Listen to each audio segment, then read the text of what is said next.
Welcome back to Anjali's curry world. ഇന്ന് നമ്മൾ വന്നിട്ടുണ്ട് ഒരു ചോറിൻ്റെ റെസിപ്പി ആയിട്ട് കേട്ടോ. നമ്മൾ പുലാവ് ഉണ്ടാക്കാറില്ലേ, അത് തന്നെയാണ്. അപ്പോൾ എങ്ങനെ ഉണ്ടാക്കാൻ നോക്കാം. നമ്മൾ പുലാവ് ഉണ്ടാക്കുന്നത് സ്പെഷ്യൽ അരി വെച്ചിട്ടാണ്. ബാസ്മതി റൈസല്ല, ജീരകശാല റൈസ് വെച്ചിട്ടാണ് പുലാവ് ഉണ്ടാക്കാൻ പോകുന്നത്. അടിപൊളി ടേസ്റ്റ് കേട്ടോ. അപ്പോൾ എങ്ങനെ ഉണ്ടാക്കാൻ നോക്കാം. ഒരു 4 വെളുത്തുള്ളി എടുക്കുക, പിന്നെ ഒരു 4-5 പച്ചമുളക് എടുക്കുക. അതിനുശേഷം ചെറിയൊരു കഷ്ണം ഇഞ്ചിയും,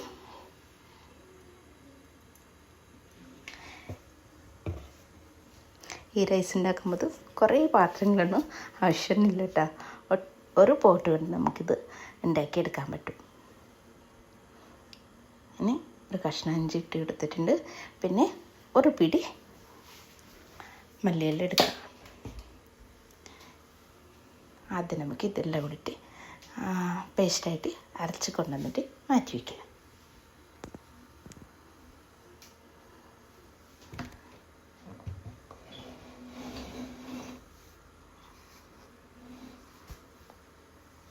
നല്ല ടേസ്റ്റ് കേട്ടോ. ഈ മിക്സ് ഇങ്ങനെ ഉണ്ടാക്കി നോക്കുമ്പോൾ, നമ്മൾ ബിരിയാണി ഉണ്ടാക്കുമ്പോൾ കുറച്ച് ചേർത്ത് കൊടുക്കുമ്പോൾ നല്ല ടേസ്റ്റ് ഉണ്ടാവും. നമ്മൾ എപ്പോഴും ഒരേപോലത്തെ ഉണ്ടാക്കിയാൽ ശരിയാവില്ലല്ലോ, പാല് ഉണ്ടാക്കി നോക്കണ്ടേ.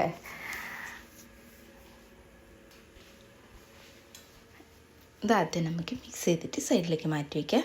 അതിനുശേഷം ഒരു 2 സവോള എടുത്തിട്ടുണ്ട്. അത് നൈസായിട്ട് കട്ട് ചെയ്ത് വെച്ചിട്ടുണ്ട് കേട്ടോ. ഇനി നമുക്ക് ഒരു പോട്ട് എടുക്കുക. ഇത് നമുക്ക് മസാലയും ഉണ്ടാക്കണം, അതേപോലത്തെ റൈസും വേണം കേട്ടോ. അതിനനുസരിച്ചിട്ട് കുറച്ച് വലിയ പോട്ടെടുത്ത് ഉണ്ടാക്കിയാൽ കുഴപ്പമില്ല കേട്ടോ.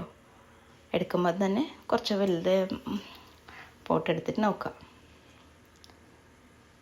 ഇനി നമുക്കിതിലേക്ക് ഒരു 2 ടേബിൾ സ്പൂൺ നെയ്യ് ഒഴിച്ച് കൊടുത്തിട്ടുണ്ട്. പിന്നെ അതിന് ശേഷം 2 ടേബിൾ സ്പൂൺ ഓയിൽ ഒഴിച്ച് കൊടുത്തിട്ടുണ്ട്, സൺഫ്ലവർ ഓയിൽ ഒഴിച്ച് കൊടുത്തിട്ടുണ്ട്. ഇതിലേക്ക് ഗ്രാമ്പും ഏലക്കായും പറ്റും ഇതൊക്കെ ഇട്ട് കൊടുക്കുക കേട്ടോ. വേണമെങ്കിൽ കുറച്ചും പെരിഞ്ജീരകം കൂടി ചേർത്ത് കൊടുക്കുക. പെരിഞ്ജീരകം ചേർത്താൽ എൻ്റെ മക്കൾക്ക് ഇഷ്ടമില്ല കേട്ടോ, അതുകൊണ്ടാണ് ഞാൻ ചേർക്കാത്തത്. ഇഷ്ടമുണ്ടെങ്കിൽ ചേർത്ത് കൊടുക്കുക കേട്ടോ. 1 ടീസ്പൂൺ മാത്രം മതി. ഇനി നമ്മൾ സവോള കട്ട് ചെയ്ത് വെച്ചിട്ടുണ്ടായിരുന്നില്ല, ഇതിലേക്ക് ചേർത്ത് കൊടുക്കുക. ചെമ്മീൻ വെച്ചിട്ടാണ് കേട്ടോ ഈ പുലാവ് ഉണ്ടാക്കണേ. അപ്പോൾ എല്ലാം സ്പെഷ്യലായിട്ടാണ്. ട്രൈ ചെയ്ത് നോക്കുക, അടിപൊളി ടേസ്റ്റ് കേട്ടോ. സിമ്പിളായിട്ട് ഉണ്ടാക്കിയിട്ട് എടുക്കാൻ പറ്റും. അതേപോലത്തെ മക്കൾക്ക് സ്കൂളിലേക്ക് വേണമെങ്കിൽ ലഞ്ചിന് കൊടുത്ത് ഇടാൻ പറ്റും. സവോള ഇട്ടെടുത്ത് സവോള വാടി വരുമ്പോൾ നമുക്ക് ഇതിലേക്ക് കുറച്ചുകൂടി തക്കാളി ചേർത്ത് കൊടുക്കാനുണ്ട്. തക്കാളി കട്ട് ചെയ്തിട്ട് ചേർത്ത് കൊടുക്കാം കേട്ടോ. നൈസായിട്ട് കട്ട് ചെയ്താൽ പെട്ടെന്ന് വെന്ത് കിട്ടും.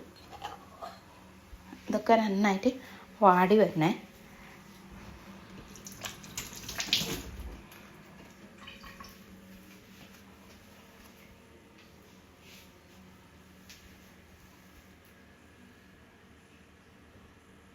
ഇനി കുറച്ച് ഉപ്പിട്ട് കൊടുക്കുക. ഉപ്പിട്ട് കൊടുത്ത ശേഷം ഈ തക്കാളി നന്നായിട്ട് വാടി വരാൻ വേണ്ടിയിട്ട് മൂടി വെച്ച് കൊടുത്തിട്ട് നമുക്ക് കുക്ക് ചെയ്തിട്ട് എടുക്കാം. 1/4 ടീസ്പൂൺ മഞ്ഞൾപ്പൊടി ഇട്ട് കൊടുക്കുക. മിക്സ് ചെയ്തിട്ടെടുക്കുക. അതിനുശേഷം മൂടി വെച്ചിട്ട് ആ തക്കാളി സവോള നന്നായിട്ട് വാടി വരണം കേട്ടോ.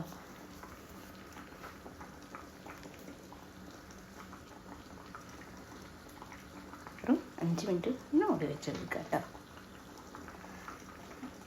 കണ്ട, നമ്മൾ തക്കാളിയൊക്കെ നന്നായിട്ട് വാടി വന്നിട്ടുണ്ട്. ഇനി ഇതിലേക്ക് ആദ്യം നമ്മൾ മിക്സ് ചെയ്ത് വെച്ചിട്ടില്ലേ, അരച്ച് മാറ്റി വെച്ചിട്ടുണ്ടായിരുന്നില്ലേ, ഇഞ്ചിയും വെളുത്തുള്ളിയും മല്ലിയിലയും ഇതിലേക്ക് ചേർത്തെടുക്കുക.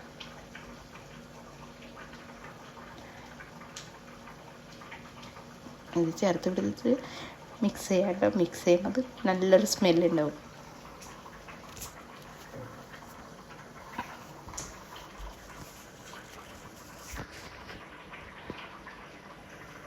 കണ്ട നമ്മൾ കളർ ചേഞ്ച് ആയിട്ടുണ്ട്. ഇനി അതിൻ്റെ പച്ചമണം മാറുമ്പോൾ നമുക്കിതിലേക്ക് പൊടികൾ ചേർത്ത് കൊടുക്കാം. പൊടികൾ കുറച്ച് ഗരം മസാലയും 1 ടീസ്പൂൺ ഗരം മസാലയും 1 ടേബിൾ സ്പൂൺ മീറ്റ് മസാലയും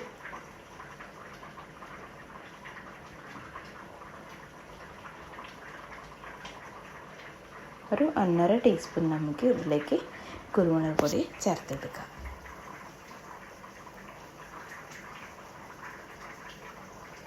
ഇതെല്ലാം ഇട്ട് നന്നായിട്ട് മിക്സ് ചെയ്യാം. ഉപ്പ് നോക്കട്ടെ, ഉപ്പ് കുറവുണ്ടെങ്കിൽ ഉപ്പ് ചേർത്ത് കൊടുക്കുക.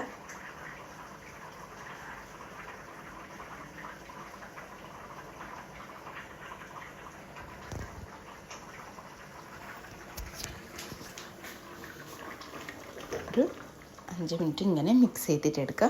പൊടികളിൻ്റെ പച്ചമണം മാറിയ ശേഷം നമുക്കിതിലേക്ക് ഇട്ട് കൊടുത്ത ശേഷം നന്നായിട്ട് മിക്സ് ചെയ്യുക. മിക്സ് ചെയ്ത ശേഷം ഒരു 5 മിനിറ്റ് കുക്കാവണം കേട്ടോ. ഇത് മിക്സ് ചെയ്ത ശേഷം ഒരു 5 മിനിറ്റ് കുക്കാവണം കേട്ടോ. നമ്മൾ ചെമ്മീൻ നമ്മൾ ജീരകശാല അരിയില്ല എടുത്തിട്ടുള്ളത്, അത് നമ്മൾ നന്നായിട്ട് വാഷ് ചെയ്തിട്ട് ഇതിലേക്ക് ഇട്ടെടുക്കുക. ഇത് വാഷ് ചെയ്തിട്ട് മാറ്റി വയ്ക്കാൻ ആവശ്യമൊന്നുമില്ല, ഇപ്പം തന്നെ ചെയ്ത് എടുത്താൽ കുഴപ്പമൊന്നും ഉണ്ടാവില്ല കേട്ടോ. ഞാൻ കടുകി കൊണ്ടുവന്നിട്ടുണ്ട്. നമ്മൾ ചെമ്മീനൊക്കെ വന്നിട്ടുണ്ട് കേട്ടോ. ഈ അരി നമുക്ക് ഇതിലേക്ക് ഇട്ടെടുക്കാം.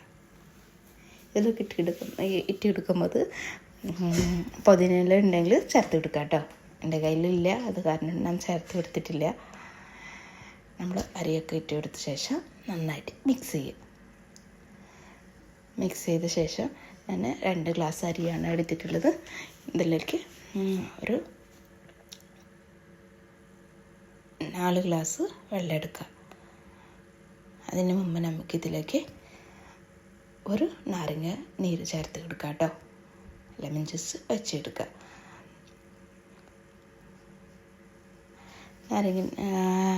ലെമൺ ഇല്ലെങ്കിൽ തൈര് വേണമെങ്കിൽ ഒരു 2 ടേബിൾ സ്പൂൺ തൈര് എടുത്തിട്ട് ഒന്ന് മിക്സ് ചെയ്തിട്ട് ചേർത്ത് കൊടുത്താലും മതി.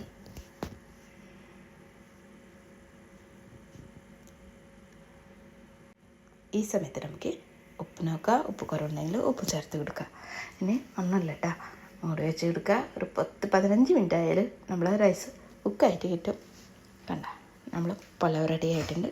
അടിപൊളി ടേസ്റ്റ് കേട്ടോ. എല്ലാവരും ട്രൈ ചെയ്ത് നോക്കുക. വീഡിയോ ഇഷ്ടമാണെന്നുണ്ടെങ്കിൽ ഒന്ന് സബ്സ്ക്രൈബ് ചെയ്തിട്ട് സപ്പോർട്ട് ചെയ്യണേ. കണ്ട ഈ സമയത്ത് എടുക്കേണ്ട ഒരു 10 മിനിറ്റ് കൂടി മൂടി വയ്ക്കാം, ഫ്ലെയിം ഓഫ് ആക്കിയിട്ട്. അതിനുശേഷം നമുക്ക് സെർവ് ചെയ്ത് എടുത്താലല്ലേ അടിപൊളി ടേസ്റ്റ് കേട്ടോ. എല്ലാവരും ട്രൈ ചെയ്ത് നോക്കുക. അടുത്ത വീഡിയോ ആയിട്ട് കാണാം. Thank you.